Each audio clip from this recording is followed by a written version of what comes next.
It's a 2.7-tonne four-wheel drive, so that makes it a truck. But it's not. It has a twin-turbocharged 3-litre 6-cylinder engine, and it's called a coupe, which sounds sporty. But it's not. What it is a very strange experiment where two motoring concepts have been thrown together. I really want to like this car, but it's a bit like your best mate's newborn baby. You want to think it's cute, but it's just not. And I feel a bit awkward because I've been grinning at it through clenched teeth and saying coochie coochie coo. But it's a bit hard to get cuddly with something designed by Dr. Frankenstein. Half sports car, half truck. BMW tells us it's an SAC, a sports activity coupe, and supposedly that's a good thing. But to be honest, I'm confused.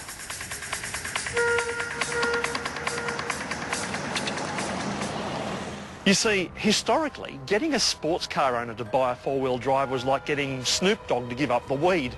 It's never going to happen. So for BMW to attempt to create a new market from the odds and sods of two historically distinct camps is nothing short of pretty bloody major. So far, I'm not convinced. But hang on, to be fair, I've hardly driven the thing.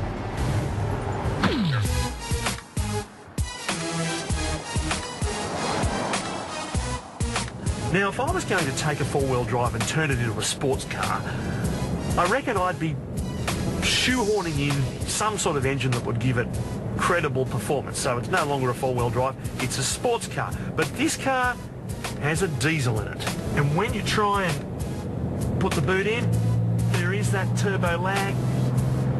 And it works its way up gradually. It's never going to snap your neck.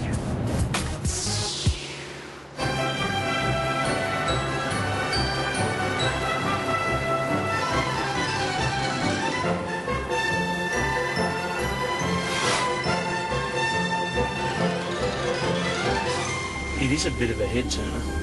Are people looking at me or looking at the car? Both pretty unusual, I think. So far, there's much more four-wheel drive in this car than there is sports car, and it makes it pretty heavy around town. Here's a parking spot. Let's see how we go. Right. Typically, this is like a sports car. It's got appalling vision through the rear window, and now I'm looking, I can hardly see. It's like, I can imagine this is how Ned Kelly must reverse, because there's a little slit. It's like looking out of a post box. So I have to use the onboard camera, which is very much a Star Wars operation here. Oh, crikey. What am I doing here? Hello. It's beeping at me. What a good fellow. Thank you. Right, this way. Yeah. Yeah. Great. Wonderful. See, that's the sort of thing that BMW should do. They should forget about this camera, and they should have a little bloke stuffed in the boot, and when you want to reverse, just press a button and the boot pops open and the guy leaps out and he says, yes, yes, this far, right hand down, left hand down. What a brilliant idea. Oh, man.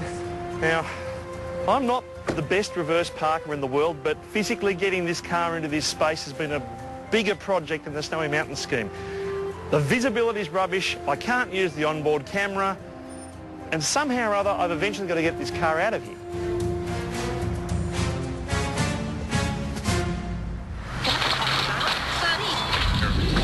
The people at BMW think they've reinvented the wheel by taking their four-wheel drive and trying to turn it into a sports car. Now, I don't mean to shock you, but this has been attempted before. And if you don't remember it, there's probably a good reason why. Because it was an absolute flop. Meet the Suzuki X90, a triumph in nothing. This was the X6 of '96. Its name eerily not dissimilar to BMW's latest incarnation. It's part beach buggy Jeep, part coupe, and all mistake. But again, I'm scratching my head thinking, maybe the X90 was just ahead of its time. Maybe the X6 is the car from the future for the now, but the X90 was the car from the past that wasn't the future. I was spinning out and I needed to clear my head. It was time to climb a mountain.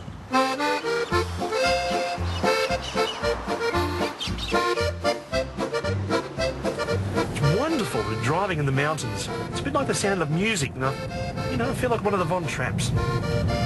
I feel like the Captain Von Trapp, not Maria or Julie Andrews. Don't get me wrong on that. But the thinner mountain air wasn't helping.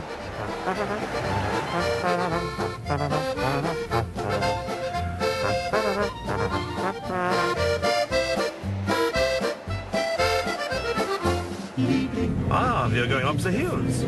Es blühen alle Blumen im schönen Monat Mai. Yeah, it's very good up the hills, yeah. Bis in den 7. Himmel, dort ist ein In the Alpine stuff. In allen meinen Gliedern macht es zuck, zuck, zuck. How does it handle? It handles very well.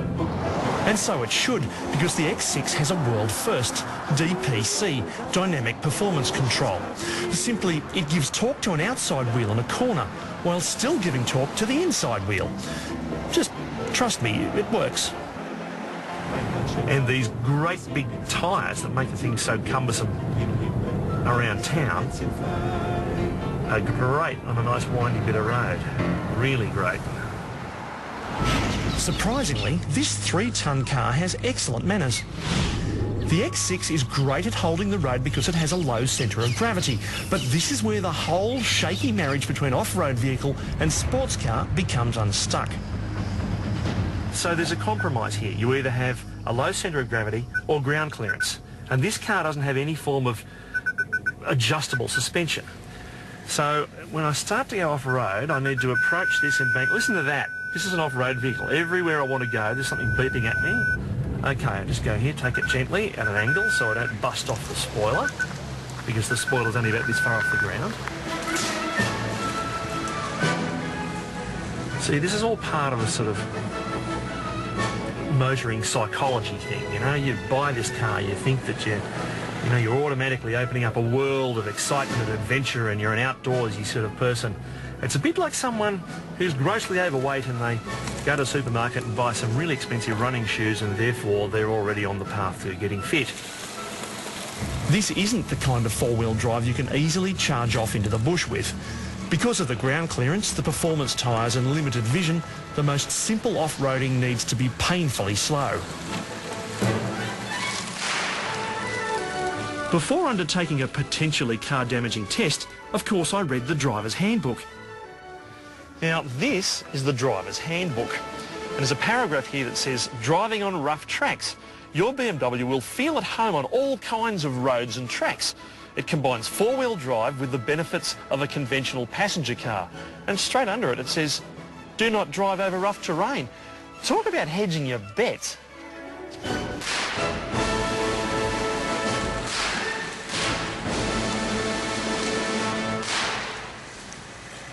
I'd spent a whole day driving the X6 around, attempting to understand it from the inside out, but I'd been missing the point. It was never going to be a road test that would help me understand this car. I needed a spiritual awakening, and sadly I just hadn't seen the light.